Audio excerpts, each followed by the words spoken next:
Where is this now? What's up, ladies and gentlemen? Welcome back to Occasional Dilemma Gaming Podcast. Sorry to cut you off there, Sins. Y'all were talking. Go ahead. No, you're good. You're good. Okay. Welcome back to Occasional Dilemma Gaming Podcast for November 22nd, 2017. I am, of course, your host, Stando, and we've got a lot to talk about today. A lot about EA again. Seems like we can't go a week without talking about EA here lately. But first, let's introduce everybody that is on the podcast. First, I'd like to introduce y'all to Tech Gladiator. Tech Gladiator, what's up? How you doing? Hey, what's up? Not much, man. How you been doing? I'm doing all right. Get to talk to you next week. You've been able to play any games this week? PUBG. PUBG? But only while I was playing with you. So you've not had any more time for any other types of gaming and stuff? Nah, I have to make special time for that because I gotta get these lessons done for my new job. I gotta learn Java and Android Studio for my new job. So been busy with that. Okay. And of course we have Tilgar Pole here with you. Tilgar, what's up, man? Hey, what's up? How was your Thanksgiving trip? Not too bad. So did you get any gaming in Just now? over the last, over the weekend, anything? Just now? Just now? Just Player Unknowns? Didn't play anything else this week? Nope. Okay. And we've got the Raging Sins with us. What's up, Sins? How you doing? What's I'll up? be here tomorrow, though. I won't be here tomorrow. That's why we're doing this podcast on a Wednesday instead of a Thursday, because it's Thanksgiving and nobody's going to be here tomorrow. Sins, you doing pretty good? What? So does that mean it's that Nerdy Wednesday show? Yeah, for today. Well, I just found something new. What's that? They've got a new trial in Assassin's Creed. Okay.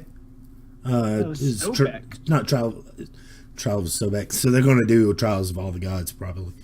Yep. This is the newest trial, it looks like. I'm just now noticing it. Well, that's cool. So you've been playing a lot of Assassin's Creed. Anything else? PUBG. Pretty much it. Assassin's Creed Player Unknown. You still loving Assassin's Creed? Oh, it's amazing. I actually finished it yesterday, and year. it is a lot better. It's not my favorite story of the franchise, but gameplay wise, it's fantastic. Absolutely. Nox Rob is here with us. How you doing, sir? What's going on, dude? I'm doing pretty good. And what kind of gaming you been doing over the week, or since the last time we've seen you? I know you play a lot of Diablo, but Lots and lots of Diablo. But what else? Anything else? Nope. Nope.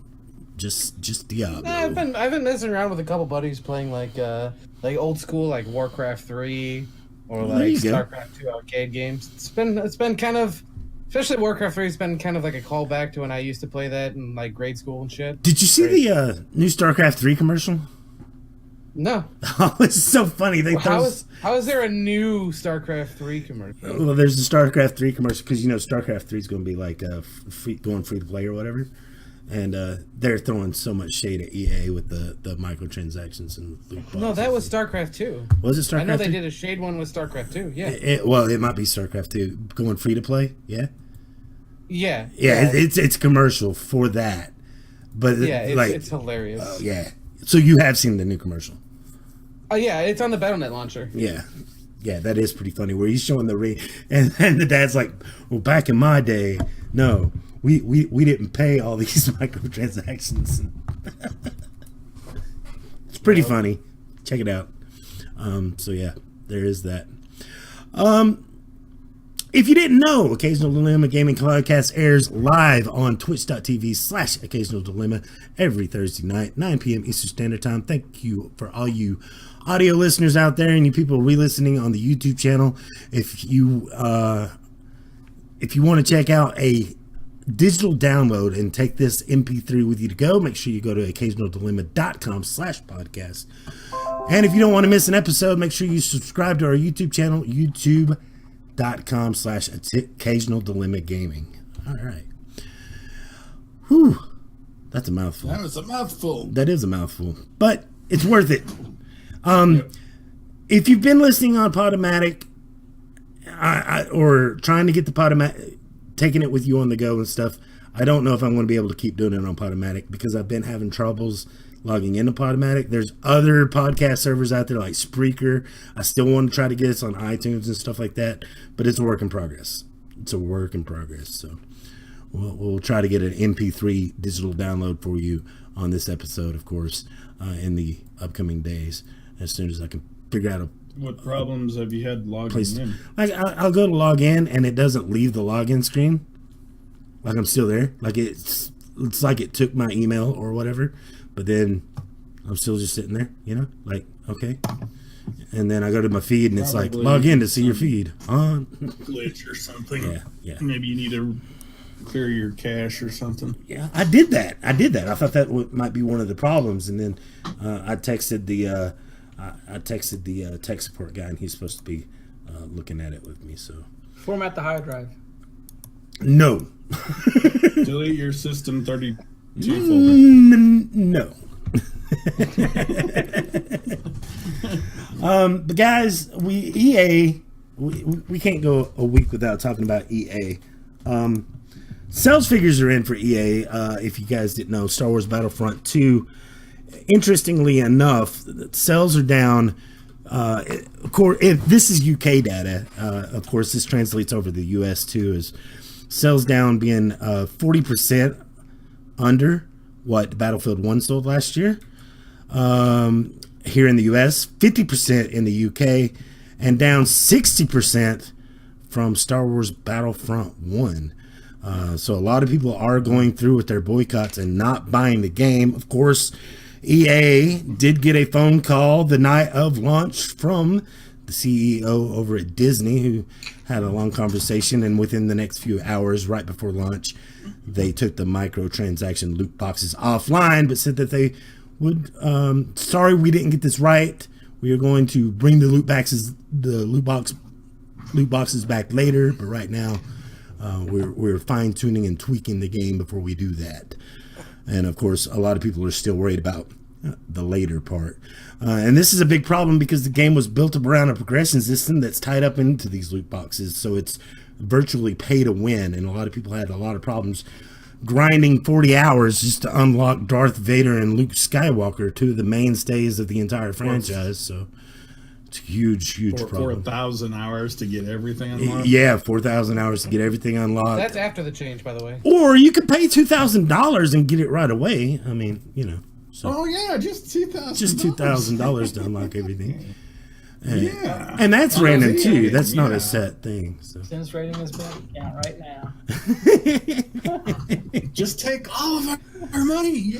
Get it all. We don't need it. We gotta pay no bills. But here's the big kicker, and we're going to start with Belgium, France, Sweden, and the UK, and it really all starts with Belgium. They are they're investigating any game that has loot boxes.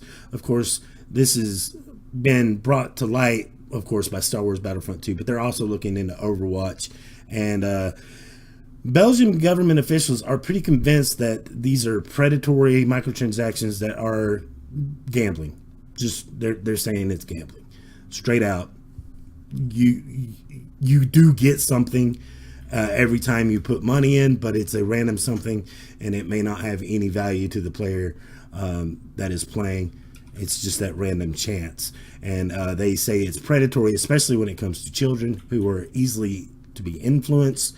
And Belgium is going to European officials and trying to get banned throughout the entire country of Europe, or the entire countries that make up Europe. Excuse me. The European Union, basically. Yeah. And then, of course, Sweden is looking into it. France is having a big outrage about it too. Australia got in on this. Australian government is investigating loot boxes and trying to get into the international involvement. International involvement. And what does that mean for us here in the U.S., you might wonder? America. Well, according to Hawaii, Senator, I want to make sure I get his name right. It's Chris Chris something. Chris Lee. United States politicians representing the state of Hawaii have condemned the use of loot boxes in Star Wars Battlefront 2, describing it as predatory practice that can take advantage of vulnerable people. In a press conference, State Representative Chris Lee said that he was taking action in order to ensure future protection for kids, youth, and everyone else. So, what is playing? Stop it. I hate when stuff auto plays on people's site. Stop it. They got a video down here that was auto playing with an ad. There we go. But he says, quote, this game is a Star Wars themed online casino designed to lure kids into spending money. It's a trap. One of the best quotes. One of the best quotes, because we're talking about Star Wars, and he says, it's a trap. It's a trap. It's a trap. It's a trap. He probably didn't even know. Yeah. I doubt he deliberately did it, but it was awesome. This game is a Star Wars themed online casino designed to lure kids into spending money. It's a trap. This is something we need to address to ensure that particularly the kids who are underage, who are not psychologically and emotionally mature enough to gamble, which is why gambling is prohibited under the age of 21, but make sure they are protected from being trapped into these cycles which have compelled many folks to spend thousands of dollars in gaming fees online.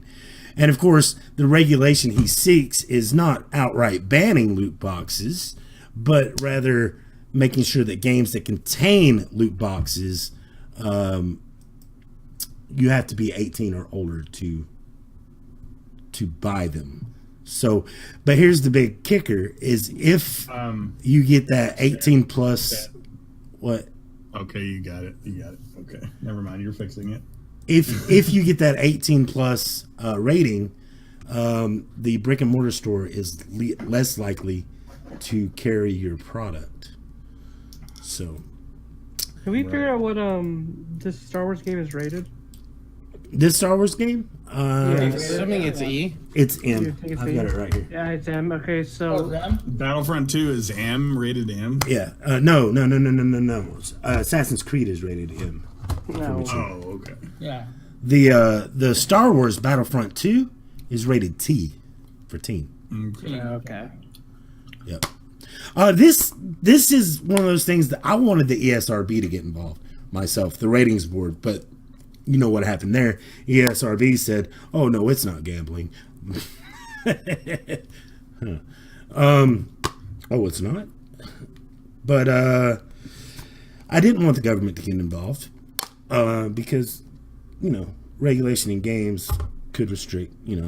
Yeah, it could go beyond. It could just go this beyond if they what start this getting is. involved. I do think this is a good stepping stone, but like I said, I'm worried about what goes beyond Extending that. into other Right. areas. Yeah. Right. So Well, like I said, nothing's happened yet. So nothing's happened yet. But Yeah. if you're EA, like EA had to just push it too far. You know what I mean? They just had to do that one step further than anybody else has done. And I mean, loot boxes have been around for a few years now, and nobody likes them. But at least they were cosmetic and stuff. Now, EA wanted really. Let's make the grind as bad as it can be. Let's make the progression tied to this as bad as it can be. Like, they really pushed this to be well overreached on these loot boxes, in my opinion. and I agree. And what you saw is, would you say 60% down? 60% down. Yeah, the market spoke up. There's a huge outcry. And to me, that speaks volumes. That's what's going to change the company is I'm not getting my money. Right. I better do something. And Because when you talk about regulation, says this gambling, they go, well, is buying baseball cards gambling?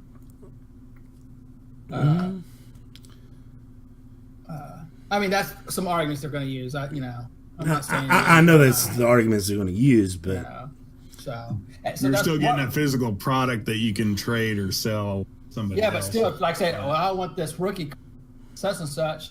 and you buy $100 worth, $1,000 worth of these cards, trying to get that one card. Yeah. Because they say the same thing. Well, you're getting this virtual item, which pertains to the same as you're doing over here. Yeah. So, but I'm not whether that argument will stand ground or not is another thing. I'm just saying. But That's an argument. can you really win at baseball cards? I mean, baseball cards. It's collecting. It's collecting, right? Well, yeah, they're collector's items, right? yeah. But this isn't collecting as much as it is paying to win the game. And what I'm saying is that's an argument they'll probably use and stuff. I mean, I can see this getting dragged out. I'm sure it's going to be a long process. Like I said, this isn't a victory per se, but it is nice to see EA squirming in their pants a little bit. You know what I'm saying? Like, right. It's cool to see them shitting themselves. Scares everybody, and they regulate themselves. Oh, the entire industry has their eyes on this right now. If the industry changes boots and says, "Let's go to cosmetics. Let's not go this path," then the nations will say, "Oh, shoot, they regulated It'll themselves." end up being a big win for us consumers. So, if they scares them enough to regulate themselves, which would be great, we'll see. I don't care about cosmetic boxes. I think it's progression boxes just need to be gone completely. Progression boxes banned. they should be totally banned. I agree with that. Cosmetics, sure, whatever. But the cosmetics are under fire too. The European because markets they're still random. They're still random. You don't know what you're getting. They're looking at Overwatch also. As a big thing, and that the Belgium official again. He was talking about not just Star Wars Battlefront 2, but Star Wars Battlefront and Overwatch have predatory practices of gambling in them. So it's interesting. I feel if you're going to spend money in a video game, that you should know what you're getting. That it shouldn't be some random chance at something. You should know what you're getting. Mm-hmm. I agree. You should just be buying what you're wanting to buy, and not a random chance that you keep having to keep trying and spending more and more money to get what you want because you keep trying and you're not getting it. Another Hawaiian congressman said this wasn't Chris Lee. This was someone that took the podium after Chris Lee did his press conference, but he was there in attendance and spoke. And he said, long time ago, there used to be a guy named Joe Camel. Joe Camel's not around anymore. We wouldn't let Joe Camel advertise cigarettes to your kids.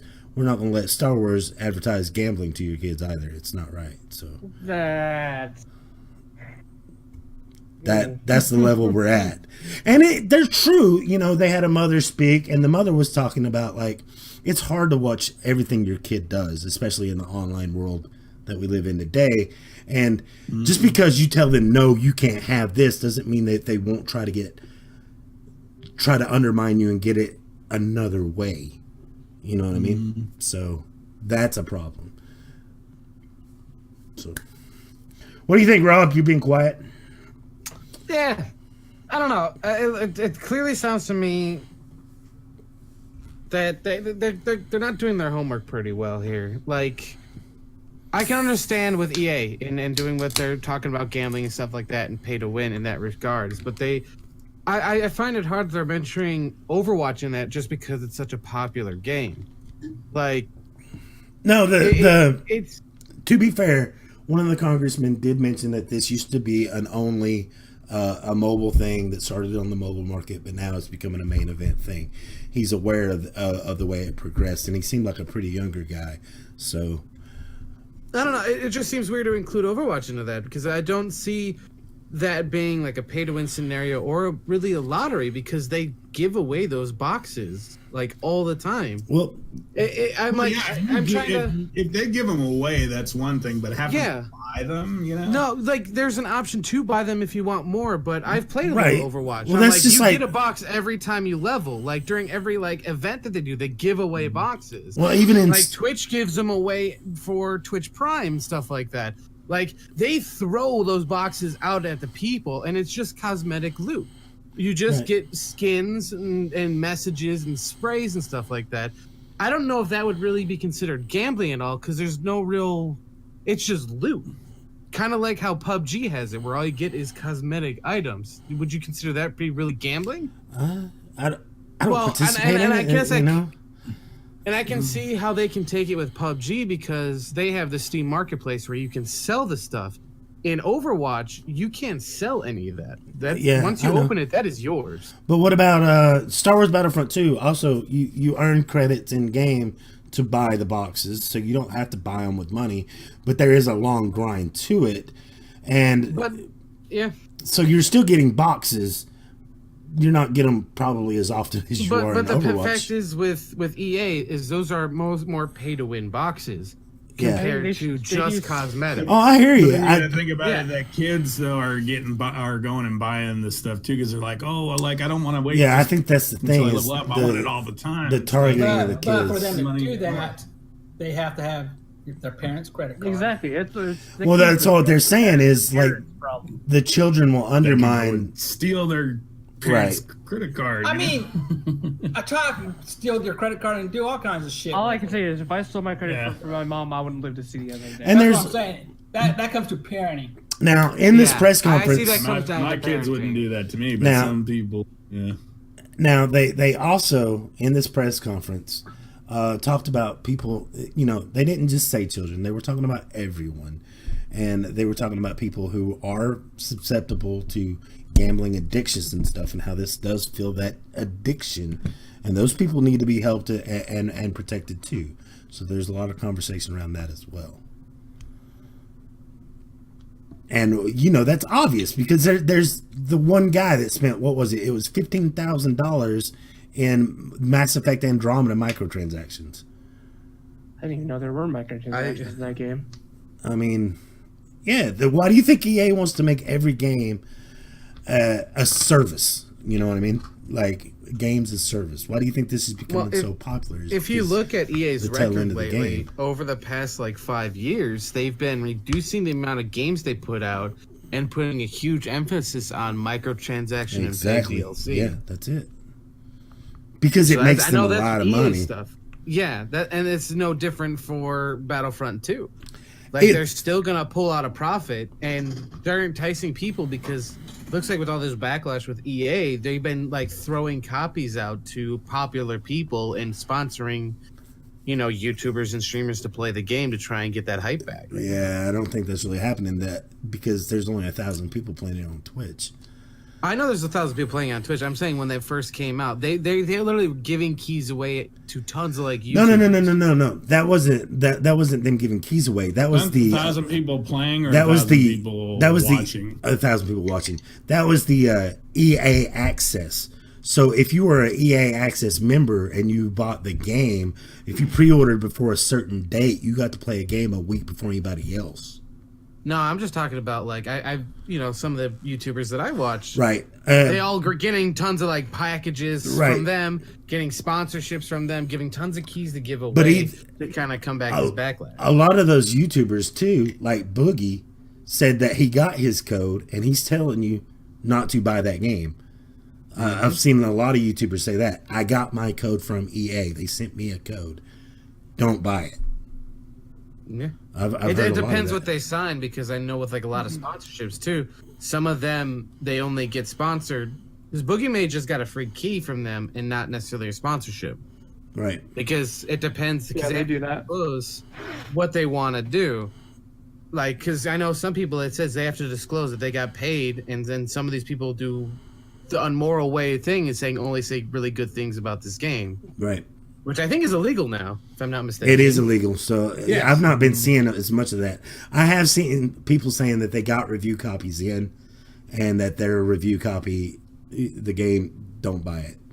And I've also heard people saying that they got access to it early on through the EA Access program, and they're saying that they wanted a refund. And one of the bizarre stories, it ended up being fake, is that Origin removed the refund buttons from their site, and EA was like, "No, we've never had a refund button on our site, so that's not true." Wow. That's funny. But yeah, a lot of people are wanting their refunds and stuff. It's interesting, but to get a refund, they have to call customer support or talk to customer support directly. And you know, if you're EA, oh God, let's say you got a staff of 1,000 people, just to answer phones. Let's just say it's probably nowhere near that. But even if there was only 1,000 people manning the phones for people who wanted to refund their game, how backed up they were. That would be enough to make someone quit their job at the end of the day. The amount of insults that are going to get thrown at them. Oh yeah, no shit. Oh, I wouldn't want to. I would not want to work for that EA job. that day. God damn. Call in sick. Now, Like, nope. here's Let me ask you this question. I don't know if you guys talked about this at all before. Is this a decision that's more based on EA, or is it more based on Disney, who's the owner of Star Wars? Disney made them take the microtransactions. I'm just out. saying, but it doesn't matter that Disney told them, forced them to stop it. But could it have been Disney who wanted that to happen? This is an EA thing because we see the same thing. There was another game that released at the same time, Need for Speed Payback, which was also criticized for its long grinds. Of course, nobody got upset as much over Need for Speed because who really buys Need for Speed for racing games? You know what I mean? The big overshadowing thing was Star Wars. It overshadowed everything. But yeah, Need for Speed is getting some walk back too after bad reviews and people boycotting Need for Speed as well. They're walking back because they had progression cards to upgrade your cards in Need for Speed Payback as well, and they're walking those back and saying they're going to be constantly fixing those. Wow, Sins, thank you for all those biddies, buddy. No problem. So yeah, this is an EA thing. This is a games of service thing, and that brings up the next thing. A lot of people are saying video games are costing more to make with the largest budgets, and yet we've still only paid $60 over the past few decades. Or not past few decades, but past couple Decades. I'm like, what? You know, have to think pretty of much. that both ways. Since 2000. What about Hellblade you were playing earlier today? $30. Yeah, AAA that's what I'm going to quality get into game. that. I'm going to get into that. Okay. Okay. So the argument is that the budgets are going up. We've seen them slightly go up, especially when they reach out to make new technology, like making a new game engine or something like that. But after they've seeked out and got that new technology, they generally only take a hit on the first game IP within that technology. They earn the money back to pay for that, right? So after that, game prices or game production costs, actually, me and Tilgar were looking at it, has been going kind of down as far as the actual physical production, because the rise of digital distribution is up, which means you're producing way less discs, which would offset the cost.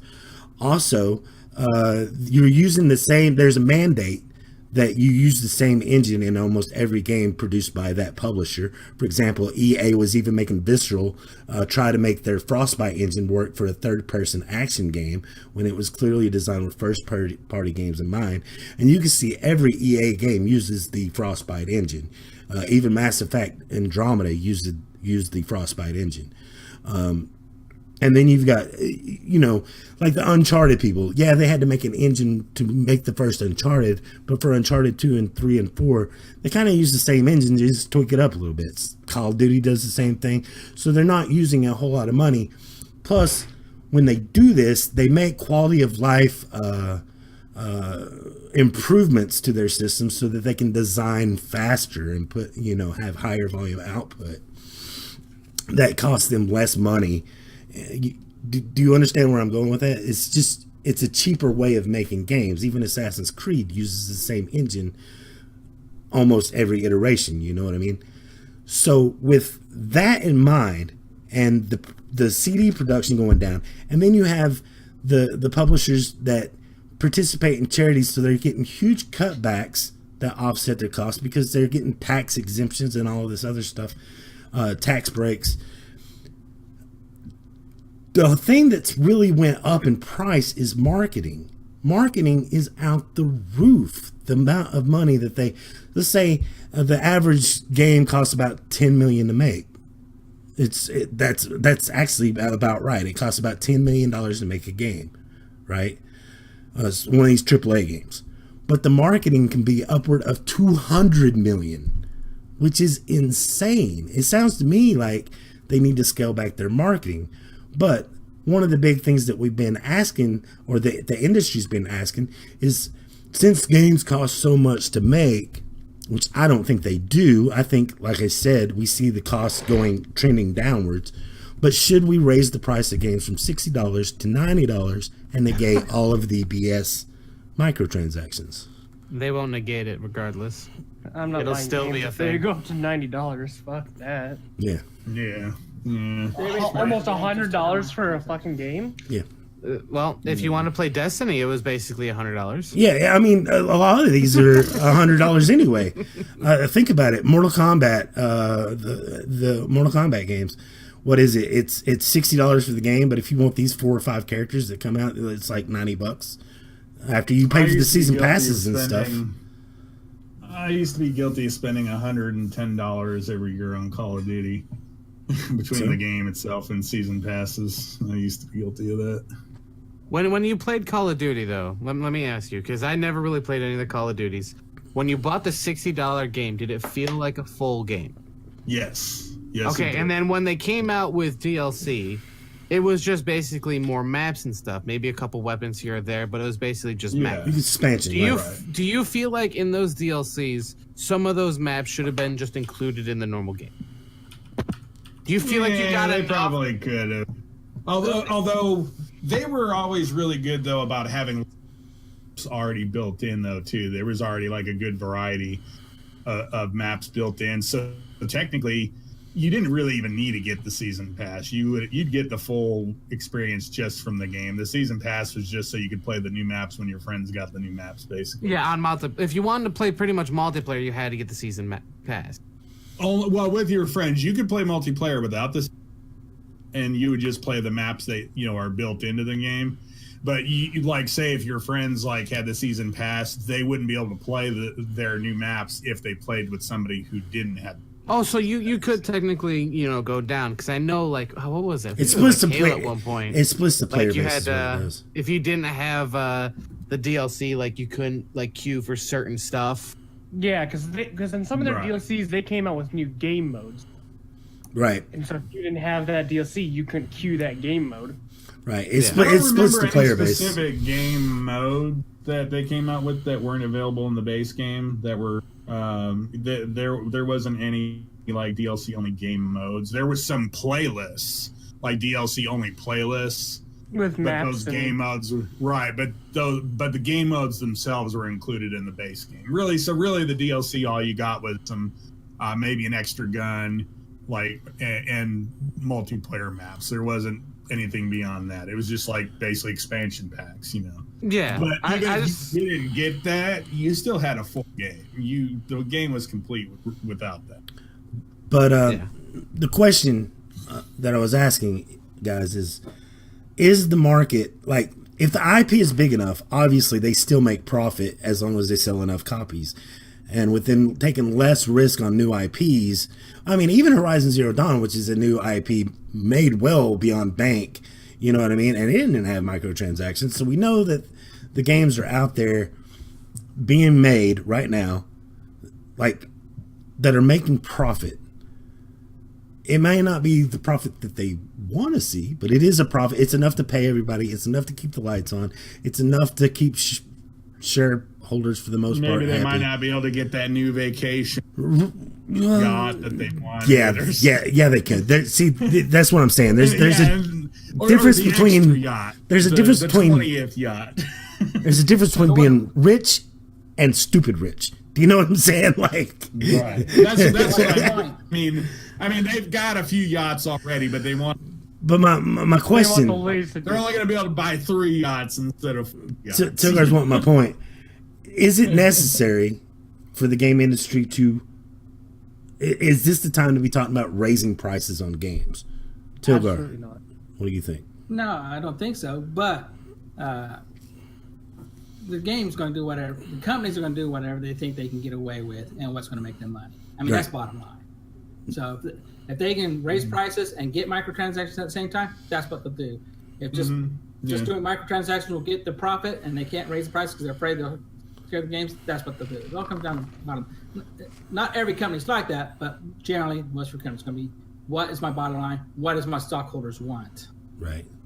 No, I get you. So I they're, get you. they're beholden to stockholders. So. Now, The big companies have to Now, EA is going to have their to talk extra to their blow. stockholders about, hey, we got a 60%. We developed this game, and we're down 60% of sales against Battlefront 1.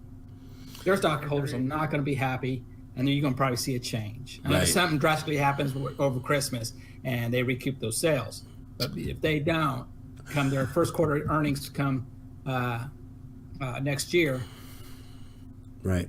I don't think they're ready to go up either, because games are a luxury item, and not a they're a luxury commodity that you don't need. They're not Well, so. and I see one way that they companies look at how holding costs down and stuff there, but increase their profit margin is the microtransactions. That's why I don't, unless they're forced to get rid of the microtransactions. Right. But what I was saying is there's more people buying games today than ever before. Like, growing up, they didn't produce enough games, so you had to pre-order just to make sure you reserved yourself a copy. But then it got to where, okay, we're overproducing a lot of these games. We want you to pre-order so that we got a guarantee on your money. That's what it became. And so no, and with digital copies, there's no need to pre-order because there's always going to be a copy. Yeah, exactly. So yeah, I don't think, with more people buying games now than ever, I don't think that there's a need to make that market volatile by increasing prices right now. That's what I was getting at.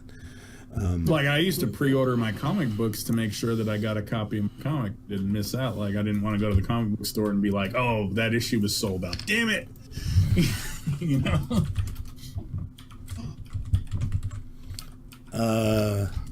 Let's talk about CD Projekt Red real quick, guys. This is so funny. We've been on about these microtransactions weeks now. Yeah. And I'm assuming this conversation is going to keep going on for a while. It's pretty much dominating. Probably will. Dominating the just dominating the industry conversation right now. As a matter of fact, you have a whole lot of people saying, coming out right now, loot boxes are a dirty word in the industry right now, and you have so many companies taking advantage, like Bethesda saying, well, there's no loot boxes in Wolfenstein 2, the new Colossus. You know what I mean? You've got a lot of these companies coming out and taking advantage, being like, loot boxes? No, we don't have loot boxes. Right. I mean, we were talking about, what was it, the StarCraft 2 at the beginning of the show, like, no. But CD Projekt Red, a lot of people were, they had an investors call, and when they were talking to their investors, CD Projekt Red, of course, made the Witcher series, which is an awesome series. Witcher 3, The Wild Hunt, if you've not played it. Great game. Oh man, it is Such an amazing game. It is the fan favorite this generation of games. It really is. Like, everybody just glees about this game. I hope they're in the works of a new one. Right now, they're working on Cyberpunk 2077.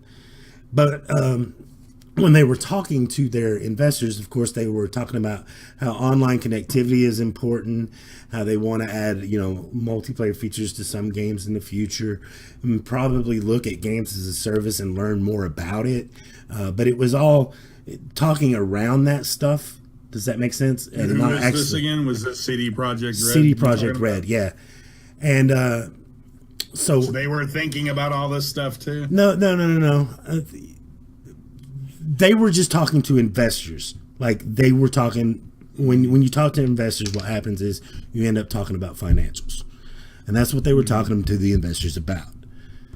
Now, a lot of people were worried that this means that whatever CD Projekt Red's working up on next will be games as a service. You know what I mean? But CD Projekt Red, went to Twitter and they said, quote, "Worry not when thinking about Cyberpunk 2077. Think nothing less than The Witcher 3. Huge single player, open world, story driven RPG. No hidden catch. You get what you pay for. No bullshit. Just honest gaming, like with the Wild Hunt. We leave greed to others. Slam. And they went on and they told Pretty Good Gaming that when they talk to investors, they use language that they preferably like to listen to. But they've not forgotten how they got where they are. And they talk to gamers in a different light, in a different way. And they're not going to try to make their goal is to make the industry better. They've been working on that for the better part of a decade. And that they're going to release Cyberpunk 2077 when it's damn well ready, not because it's the end of some fiscal year. So please be patient. And that's one of the good guys. That's brilliant PR too, by CD Projekt Red. What do you guys think about that? Maybe a little bit of shade at the others, but let me know what you guys think. I'd rather wait for a game to come out fully ready to go than have a fucking early access game come out. Yeah. Except for PUBG. Not gonna poke any names, Daisy. Well, Daisy's been in early access for how many years? That's another 4 thing about years? the Battlefront 2 is some people say it feels a little rushed. Battlefront 2 is a little buggy too. That's what you get for AAA titles nowadays. It almost feels like everything. It's not about quality; it's about quantity. Yeah, Tuesday They one know patches. once they get as soon as it becomes playable, they know people will buy it. Exactly, and that came. And it's the same thing with like Steam Workshop and shit. You can have a broken piece of shit game, but as long as it's something that can be playable, people will get hyped about it. Like, look how many early access games that came out in Steam that just ended up flopping within a month of it because it was cool for a couple seconds, and then all of a sudden it just, when you sit back and look at it, it was a piece of shit. Devs are just becoming lazy now. They are becoming so lazy with their games. It's all about money grabs now. As soon as they get that So first is. bit of money, they're done off to their next game. Yeah, of course. Yep. And that is one of the big reasons we're watching some Assassin's Creed Origins footage for you guys. Assassin's Creed had that. They were releasing a game every year, and they got to Unity, and the game was pretty much broken upon release almost. It was the buggiest mess they ever. learned from that. And they released, the next year, they released Syndicate, and nobody went to buy Syndicate. Syndicate was actually okay. It was pretty good. But they saw that They did apologize though for Unity, and didn't they give? They gave out a free something game. for free. They gave out a free game. Oh, yeah, they gave out a free game or something. Well, and also with this one, it seems like they've learned from their mistakes. They took They took longer with the development on this game. I heard a little bit of backlash about this game, but it's been good. I mean, yeah, the game overall, the reviews for this game have been positive. it's a beautiful game without a doubt. I finished the game. Like I said, it's not my favorite Assassin's Creed story, but as far as a game, it's fantastic. I love the direction that it's going. This is a positive step forward. Especially with that Absolutely. new combat style. I love the new combat style. The new combat style, the side quests being interesting, their own stories. They feel like they're their own main mission. Yeah, fleshed out world. I've got nothing but positive things to say about it myself. But that actually shows. So they kind of gave it the Skyrim treatment in a way. Well, my point was, is you can't go and make a game every single. I think the quality thing has gotten better in AAA because people look at Rockstar. You know what I mean? Rockstar, they release a game every few. We see longer development cycles being put in place on purpose because they make better games. And Rockstar, their Grand Theft Auto 5 released 2013, and it'll be 2018. 5 years in between titles when Red Dead Redemption 2 comes out, which is, I hate to break it to you guys, but that's 8 years since the previous Red Dead Redemption. So almost a decade in between Rockstar games. hasn't released anything since Grand Theft Auto 5?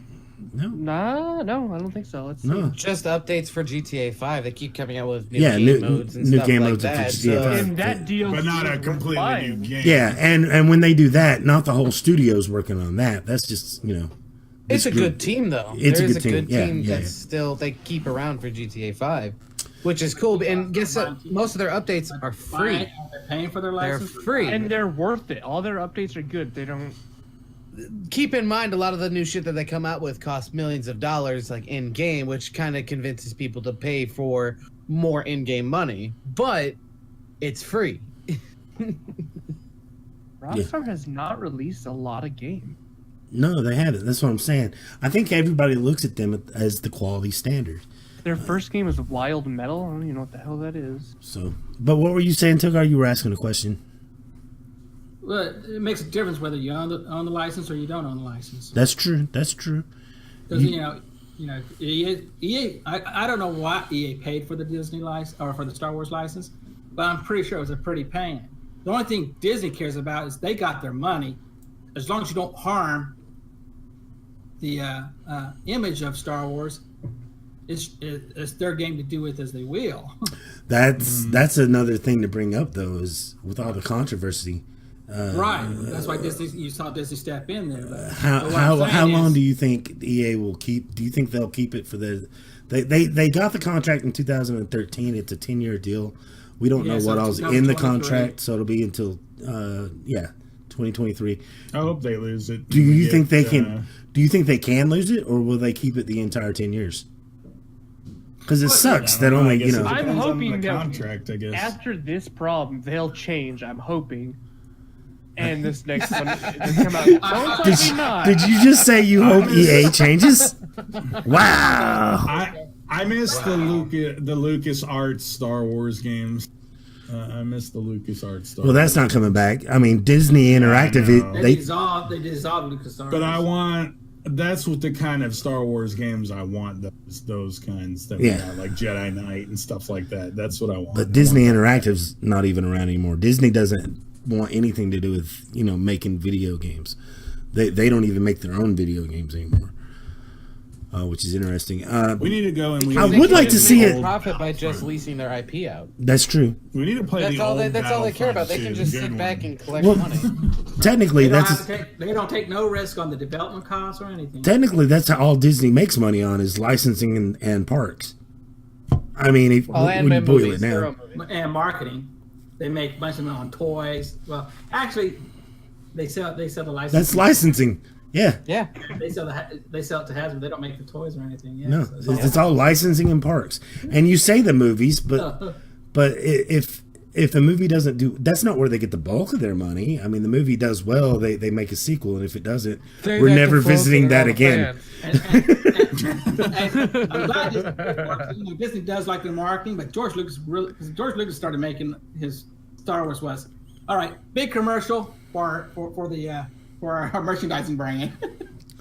That's what the Star Wars ended up. But I would like to see them do what they're doing with Marvel, and what they're doing. Marvel is instead of giving the Marvel franchise or any of the Marvel universe stuff to one developer. Let's give it to trusted, or one publisher. Let's give it to trusted developers. So you've got multiples. You've got Spider-Man. You got Spider-Man on PS4 being made by Insomniac.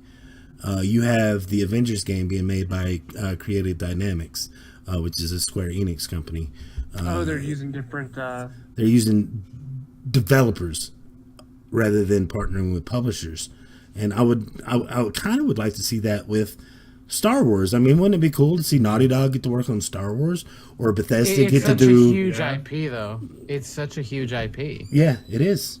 And that's the only problem. Is that's why it's a bidding war to get an IP for a game like that, and they reject tons of stuff because of that. Yeah, I know. It's. I don't know. It makes you wonder how much. It makes you wonder how much. What was the last good Star Wars game we got? What was the last good Star Wars? Star Wars Force Unleashed. I think. Yeah, I played that. I did not like that. I'm thinking like early 90s games, like you're saying, Lucas. Like LucasArts Jedi Knight. What about the old Battlefront games? What about the old Battlefront? 2. That was good. That's what I think. The last good one, in my opinion, I liked Force Unleashed, and it's more recent. Too. I liked Force Unleashed. Yeah. But yeah, that's the last franchise that I can like. They made a sequel, and they were working. Then they started working on Star Wars 1313, which got canceled during the buyout. So I'm thinking that Force Unleashed is the last series that actually came out that wasn't part of the Knights of the Old Republic MMO. I don't know if I'm right on that or not. Oh yeah, I forget about that all the time. The Knights of the Old Republic, because that's still a thing. It's still out there. That's still out there. So, yeah. That was an expensive game to make, too. Yeah. Yeah, but it was. Yeah. Well, because of the voice actors and stuff, they paid a lot of money on those. And you know who makes the Knights of the Old Republic now, don't you? EA, because it's BioWare, right? Like, crazy. What's But really it was frustrating? originally started when LucasArts was still around, though, because LucasArts was involved in it.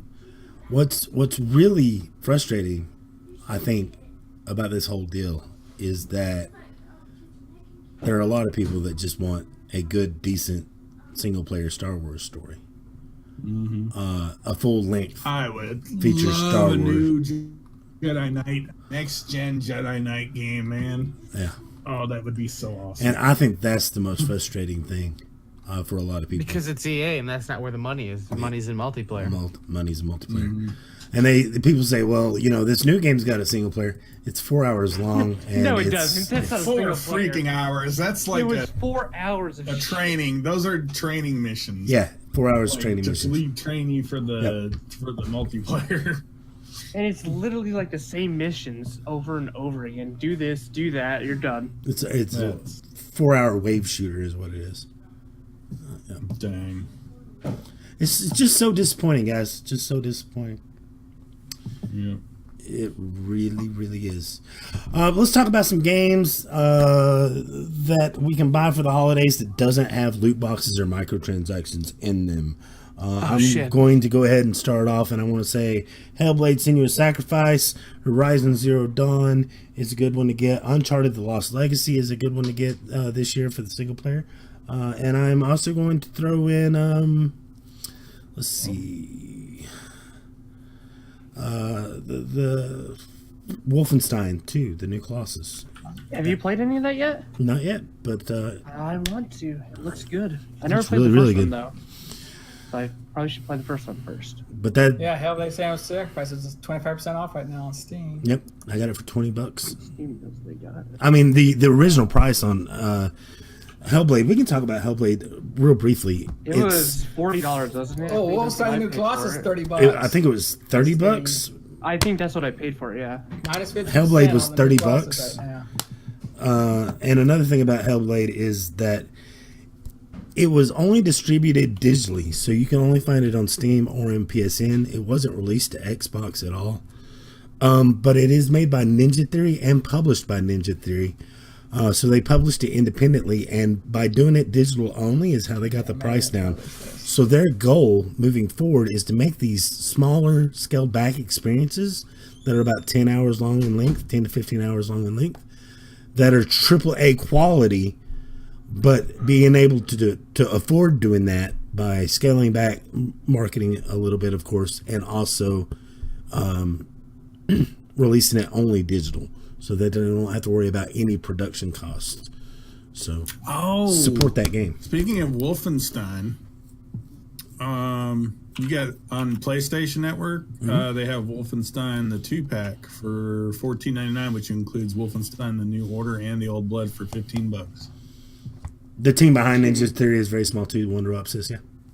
So anyway, I might know what I'm going to use that $20 I won from your last, but because I haven't played those yet. those are my Set off on suggestions. Shadow War. Those are my suggestions. What about your suggestions, guys? Tilgar, Oh, I don't know. you don't have any suggestions for games to buy without loot boxes for this holiday season? Wolfenstein Colossus is looking great. Wolfenstein 2 I'm New 35. Colossus. I'm ready to put that in my freaking. I'm about to pull the trigger on that sucker. Okay, there you go. You already mentioned it, so. Nonstrom Sins. I could always use more people in Diablo. Diablo. Just kidding. Diablo. Diablo. It doesn't have loot boxes anymore, but it did. It did. No, it had an auction house. That was different. Auction house, okay. That was, Skyrim VR. Shadow VR. of Colossus. Shadow of the Colossus is a great game. Get that pre-order in now. The Last Guardian would be a good one to get this holiday season. I put in golf with your friends. Golf with your friends. Speedrunners. There you go. Speedrunner. Super Mario Odyssey. Terraria.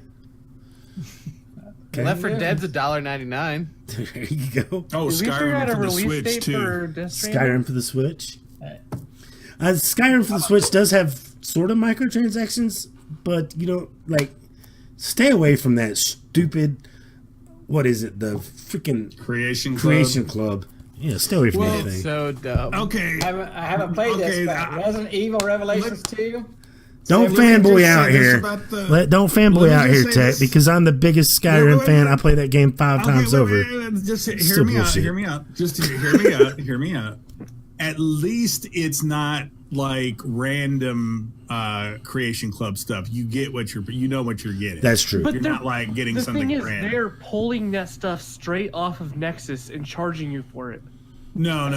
It's not. No, they're stuff making their taken own straight off of stuff. Netflix. They're copying the Although they idea have of Nexus, hired and they're not They've doing been it. hiring people that put them Right, on. they've been hiring the mod makers from Nexus for it, but it's not, and it's no threat to the Nexus mod it's not. community though, because they don't have hardly anything on there, and it's it's not anything you're. And there's a Nexus really mod spend. that'll make it to where you can't even see that purchase store at all. So Yes. Yep. Yep. which I think is One game that I've always wanted to play with people is Zombie Army Trilogy. There you Did we figure out a release date for Death Stranding?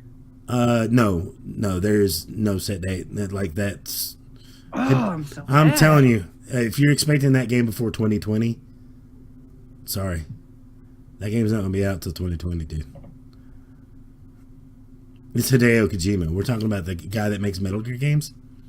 Yeah, sorry, he just released a Metal Gear game in 2015. You're at least gonna be 2020.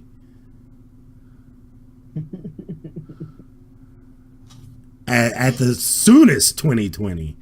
That's the earliest you're gonna get it. But it should be well made though by the time it. Yes. Hideo Kojima is a mastermind of video game making. Absolutely. I also want to put out there Tomb Raider, the Tomb Raider reboot, Crystal Dynamics, and the Rise of the Tomb Raider, because they were stranded on Xbox for a year before they actually went everywhere else. There's still a lot of people that haven't played those games because they were Xbox exclusive. But those games are fantastic, and I think you should give. You can buy them on PS4 or on Steam now, and I think you should give Tomb Raider and Rise of the Tomb Raider a go. Those are some fantastic games. Which one came out first? It's just Tomb Raider. Yeah. Rise of the Tomb That's Raider is the $4. sequel. $4 for Tomb Raider. How much? $4 for $4. Tomb Raider. Fallout, $20 The Rise of the 4 is Tomb only Raider is $30. $5. $20 is for the Rise of the Tomb Raider. Oh, $20. Oh, Fallout 4 Rise Game of the Year edition is only $30. There Got you all go. the DLC in it. There That's you a go. great That's a game. great game. That's our. Fallout 4. Yeah, Fallout 4. I'm sad they stopped putting DLC out for it. I think that's going to do it for our holiday buy guide. Mods. They got mods Wait, for it. there's an actual buy guide? Oh shit. Sorry guys. He was just throwing out random ass games. The new Weevil was that looks good. Jeez, thanks, Rob. Appreciate it, buddy. No, shit, I ruined it. But yeah, I want to thank everybody, all of our audio listeners. Thank you guys so much for listening to the podcast. Thank you guys who are rewatching on YouTube. If you need an MP3 download, I'm going to try to get one up over the next few days. Like I said, I'm having a problem with Podomatic. But check it out over at occasionaldilemma.com/podcast.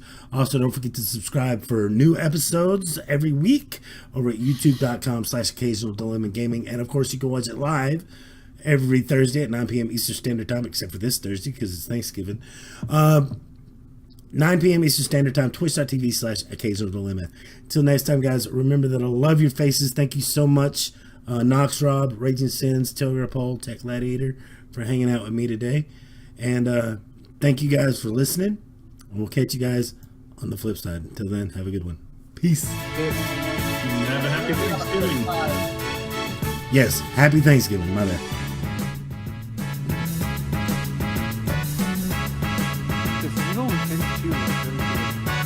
Oh shit, Deep Space Waifu's only $1. What the fuck is